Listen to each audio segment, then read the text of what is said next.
آخرکار ان کو بھی پاکستان میں موجودہ سہولت کاروں کی بدولت ان کا 14 اپریل 1979 کو پھانسی دے کر جوڈیشل مرڈر کیا گیا۔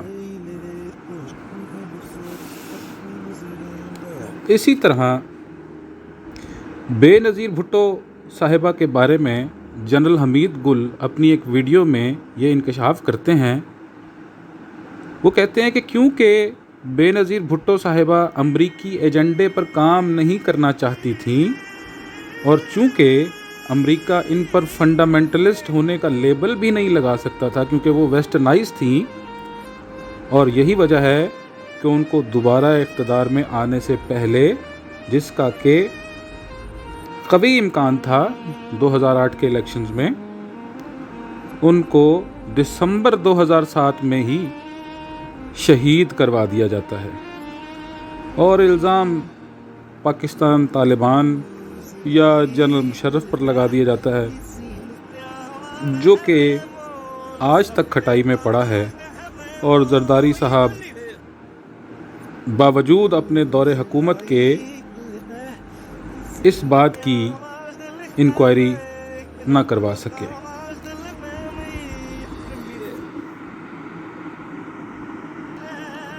خواتین و حضرات، اس کے بعد سے اب تک امریکہ کی پاکستان پر اجارہ داری کسی سے ڈھکی چھپی نہیں ہے۔ اس کے اوپر بہت سے لوگ بات کر چکے ہیں۔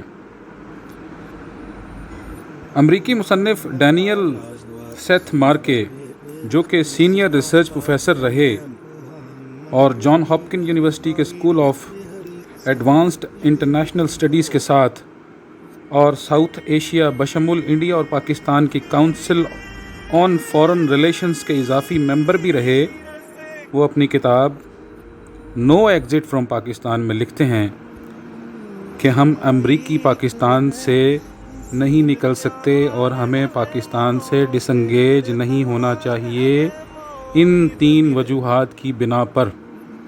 اور وہ 3 وجوہات کیا ہیں؟ نمبر 1، پاکستان کا نیوکلیئر اور میزائل پروگرام چونکہ اتنا بڑا اور مزید ترقی کی صلاحیت رکھتا ہے، اس پر نظر رکھنے کے لیے۔ نمبر 2، پاکستان دنیا کا واحد ملک ہے جو چائنا کی فوجی اور سول قیادت کے ساتھ اتنے گہرے روابط رکھے ہوئے ہے، تو اس کے اوپر بھی نظر رکھنا ہوگی۔ نمبر 3، یہ کہ پاکستان کی مضبوط فوج نہ صرف ریجن بلکہ دنیا کو غیر مستحکم کر سکتی ہے، تو فوج کی نگرانی بھی ان کو کرنی ہے، ظاہر ہے۔ تو یہ 3 وجوہات جو ہیں ڈینیل مارکے صاحب نے بتائی ہیں کہ جس کی وجہ سے انہیں پاکستان سے نہیں نکلنا چاہیے اور وہ نکل نہیں سکتے۔ وہ مزید کہتا ہے کہ ہم نے 72 سال پہلے فیصلہ کر لیا تھا کہ پاکستان کو ترقی کی اجازت نہیں دی جا سکتی، اور یہ کہ پاکستان کو اسلامی ممالک کو لیڈ کرنے کی اجازت نہیں دی جا سکتی، اور اس کا بہت آسان طریقہ یہ ہے کہ پاکستان کے لیڈرز کو خرید لیا جائے، پاکستان کے میڈیا کو خرید لیا جائے، پاکستان کو اقتصادی طور پر کمزور کیا جائے۔ ناظرین کرام، اس موضوع پر ڈاکٹر جنید احمد نے بہت تفصیل سے بات کی ہے، اور انہوں نے ایک اور کتاب American strategy on Pakistan and Afghanistan, اس کے حوالے سے بھی بات کی ہے، اور ان کی اس معاملے کے اوپر امریکی مداخلت کے حوالے سے ایکسٹینسو ریسرچ ہے، وہ میں آپ سے چاہوں گا کہ آپ ضرور دیکھیں اور ان کی باتیں سنیں۔ وہ میں یہاں ذکر نہیں کرنا چاہتا کیونکہ یہ بات ابھی روز روشن کی طرح آیا ہے کہ امریکی مداخلت کے شکنجوں میں پاکستان صدا سے ہے، اور یہ کوئی نئی بات نہیں ہے۔ صرف نئی بات جو آپ کے اور ہمارے لیے ہے وہ یہ ہے کہ ہمیں اس کا ادراک آج ہوا ہے۔ ہم پہلے سوئے ہوئے تھے، ہمیں معلوم نہیں تھا۔ امریکی مداخلت پہلے بھی تھی، مارشل لاز جو ہیں وہ امریکی مداخلت سے لگائے جا رہے تھے، سب کچھ ان کی مرضی سے ہو رہا تھا. ہمیں صرف جو ہے آج اس معاملے کا ادراک ہوا ہے، ہمیں پتہ چلا ہے. پیارے پاکستانیوں، اس ویڈیو میں اتنا ہی. اگلی ویڈیو میں امریکی مراسلہ اور امریکہ کی گھناؤنی سازش، اس پر بات ہوگی. اگلی ویڈیو میں ملاقات ہوتی ہے.